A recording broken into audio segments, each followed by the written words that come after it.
Hello everyone. Now we will talk about application of variation theorem. Variation theorem की application से पहले एक बार हम रिवाइज कर लेते हैं कि अप्रोक्सीमेशन मेथड क्या थे, उनकी नीड क्या थी और वेरिएशन थ्योरम को हम कैसे अप्लाई करेंगे। वेरिएशन थ्योरम के लिए जो वेरिएशन थ्योरम की एप्लीकेशन है वो गिवन है हमें particle in a box, harmonic oscillator and hydrogen atom. इसके लिए हम कोई भी एप्लीकेशन कर सकते हैं, कोई भी सिस्टम उठा सकते हैं। सिंपली हम पार्टिकल इन अ बॉक्स की बात करेंगे। जैसे जैसे हम ये प्रोसीड करेंगे सिमिलर वैसे हमें हार्मोनिक ऑसिलेटर हाइड्रोजन एटम के लिए भी प्रोसीड करवाना है। इसमें हम सिर्फ साई फंक्शन को चेंज कर लेंगे। अप्रोक्सीमेशन मेथड क्या था, जब हम मल्टी इलेक्ट्रॉनिक सिस्टम की बात करते हैं तो वहाँ पे स्क्रोडिंगर वेव इक्वेशन को सोल्व नहीं कर पाते हैं। नॉर्मली जितने भी सिस्टम अभी तक हमने किए, रिजिड रोटर था, हाइड्रोजन एटम है या फिर सिंपल हार्मोनिक ऑसिलेटर है, किसी भी सिस्टम की बात करेंगे तो हमें वहाँ स्क्रोडिंगर वेव इक्वेशन को सोल्व करके उसकी एनर्जी निकालनी होती है। बट जब हम मल्टी इलेक्ट्रॉनिक सिस्टम्स की बात करते हैं, यानी कि जहाँ पे इलेक्ट्रॉन एक से ज़्यादा हो, तब हम स्क्रोडिंगर वेव इक्वेशन को सोल्व नहीं कर पाते हैं। वहाँ पे हम अप्रोक्सीमेशन मेथड यूज़ करते हैं। अप्रोक्सीमेशन मेथड से हमें एग्जैक्ट एनर्जी न मिलके एक अप्रोक्सीमेट एनर्जी मिल जाती है। और ये सिस्टम जो मल्टी इलेक्ट्रॉनिक सिस्टम है, इनको सोल्व करने के लिए हमें अप्रोक्सीमेशन मेथड की ज़रूरत पड़ती है। अब हम एप्लीकेशन पे जाएंगे। एप्लीकेशन है वेरिएशन थ्योरम की वन डे बॉक्स के लिए। एज़ यूजुअल हमने एक वन डे बॉक्स लिया जिस बॉक्स की लेंथ हमने L मानी है और वेव फंक्शन हमें ऑलरेडी पता है √2/L साइन n πx/L। अब एक बार फिर से रिवाइज कीजिए कि हमने वेरिएशन थ्योरम में क्या किया था। वेरिएशन थ्योरम ये कहती है कि एक बार हम ग्राउंड स्टेट एनर्जी निकालेंगे नॉर्मल या फिर जनरल साई फंक्शन को लेके। अब हम वन डे बॉक्स की बात कर रहे हैं। वन डे बॉक्स में हमारा जनरल नॉर्मलाइज्ड वेव फंक्शन होता है √2/L साइन n πx/L और इसके लिए हम एनर्जी निकाल लेंगे। मान लीजिए ये जो ग्राउंड स्टेट एनर्जी है हमारी E0 है।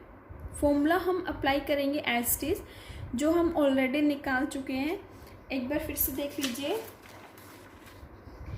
ये फॉर्मूला था हमारा ग्राउंड स्टेट एनर्जी का, जो हमने ग्राउंड स्टेट एनर्जी निकाली है यूजिंग स्क्रोडिंगर इक्वेशन साई0 स्टार h साई0 d tau is the volume integral divided by साई0 star psi d tau।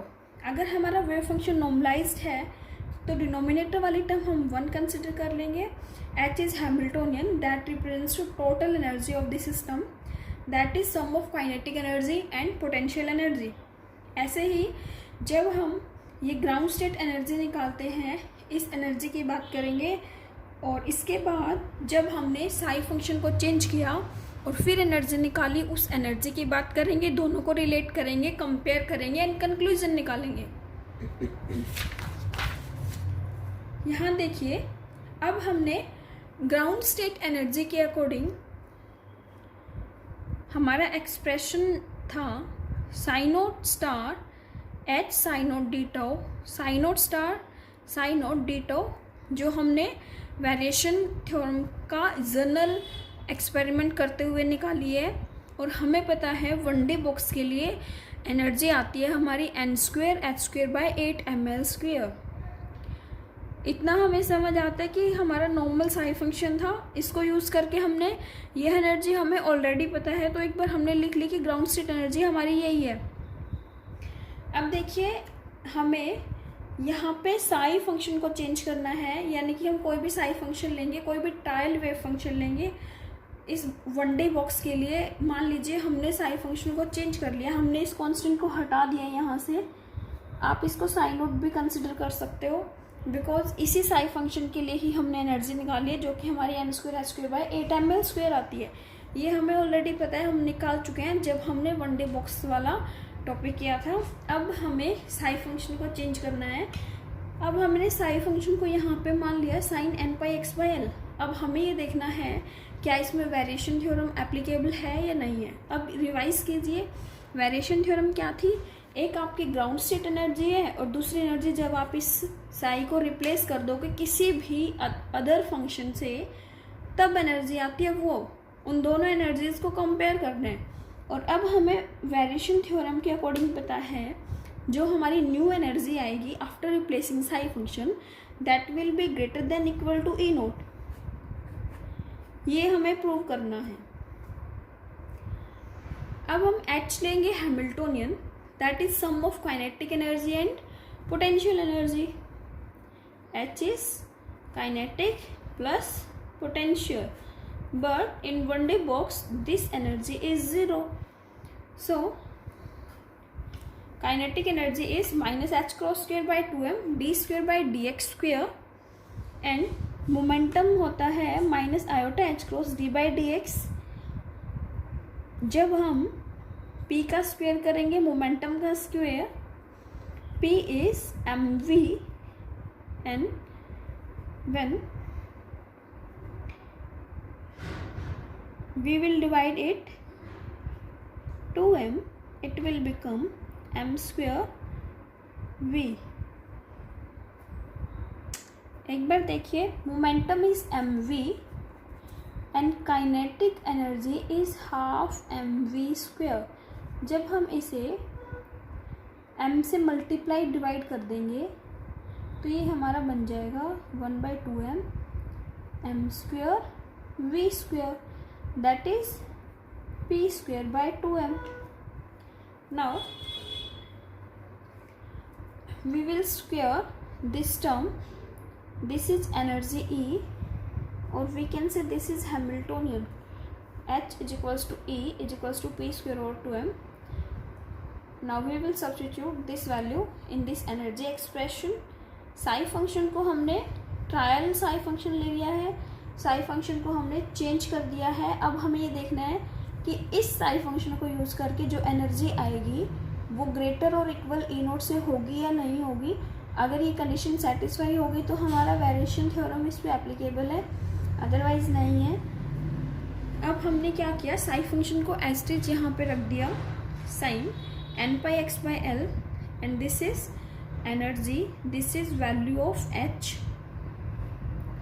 Minus h cross square by 2m d स्क्वेयर ओवर dx स्क्वेयर। जब हम px का square करेंगे और 2m से डिवाइड करेंगे तो हमें ये वैल्यू मिलेगी। ये हमने सब्स्टिट्यूट कर दी है। अब ये साई स्टार और साई है, अगर हमारे पास आयोटा वाली टर्म होती है, जब मान लीजिए कोई भी हमारे पास साई फंक्शन है और उसमें अगर आयोटा वाली टर्म है और जब हम इसका साई स्टार करते हैं यानी कि कॉन्जुगेट लेते हैं तो आयोटा वाली टर्म माइनस आयोटा में चेंज हो जाती है। अब हमारे पास जो साई फंक्शन था उसमें आयोटा गिवन नहीं है तो दोनों साई हमारे क्या रहेंगे, सेम। अब हम इसे इंटीग्रेट कर देंगे, लिमिट लगा देंगे बॉक्स की जो भी गिवन है 0 से l तक लगाया। देन हम जो कांस्टेंट टर्म है उन्हें बाहर निकालेंगे by 2m integration over 0 to l sine n/x over l। अब हम इन दोनों को मल्टीप्लाई नहीं कर सकते हैं as it is, because here this is differentiation of sine n/x/l 2 times. यहाँ हमें इस टर्म का 2 टाइम्स डिफ्रेंशिएशन करना है, इसलिए हम सिंपली इन टर्म्स को मल्टीप्लाई नहीं कर सकते हैं। कांस्टेंट वाली टर्म हमने बाहर निकाली। अब हम डिफ्रेंशिएशन करेंगे साइन वाली टर्म का 2 times minus h cross square by 2m limits up to 0 to l sine n/x/l। ये हमारा एज इट इज रहेगा, ये x है ये n है। अब हम डिफ्रेंशिएशन करेंगे साइन का, साइन चेंज हो जाएगा कोस में। एक बार डिफ्रेंशिएशन एज इट इज है, एक बार हम कर लेंगे, या फिर आप इसको d/dx ऐसे लिखिए, ये ज़्यादा क्लियर होगा। तो एक बार हम डिफ्रेंशिएशन यहाँ से कर चुके हैं, करने के बाद हमारा बनेगा कोस n/x/l, और जितना भी ये एंगल है n/l में l, ये इसके साथ मल्टीप्लाई होगा। अब हम क्या करेंगे, कांस्टेंट वाले टर्म को बाहर निकाल देंगे, minus h cross square by 2m limits up to 0 to l sine n/x/l हमारा एज इट इज रहेगा। अब ये वाला डिफ्रेंशिएशन करेंगे हम फिर से, ये टर्म हमारी बन जाएगी minus sine N pi X by L, ये मल्टीप्लाई में है दोनों टर्म्स, माइनस साइन आएगा इसके आगे क्योंकि कॉस का डिफ्रेंशिएशन होगा माइनस, एंड फिर से ये वाली टर्म एन पाई बाय में एल, एस टीच आएगी, हम इसे फिर से बाहर निकाल देंगे, यहाँ बाहर निकाल के हमने लिखा नहीं है, एन पाई बाय में एल। अब ये बन जाएगा इसका स्क्वायर एन पाई बाय में एल स्क्वायर, अंदर हमारी टर्म आएगी sine square n pi x over L d x, minus n minus ये हमने किया प्लस, हमारा इतना आ गया है। अब ये टर्म हम वन डे बॉक्स वाला जब हमने किया था वहाँ सोल्व कर चुके हैं, ये टर्म आएगी हमारी एल बाई टू, एंड जब हम इसे सब्स्टिट्यूट करेंगे एच क्रॉस क्या होता है, एच क्रॉस होता है हमारा एच बाई टू पाई, जब हम इसकी स्क्वायर करेंगे एच क्रॉस स्क्वायर ये बनेगा h square over 4 pi square, substitute करेंगे वैल्यू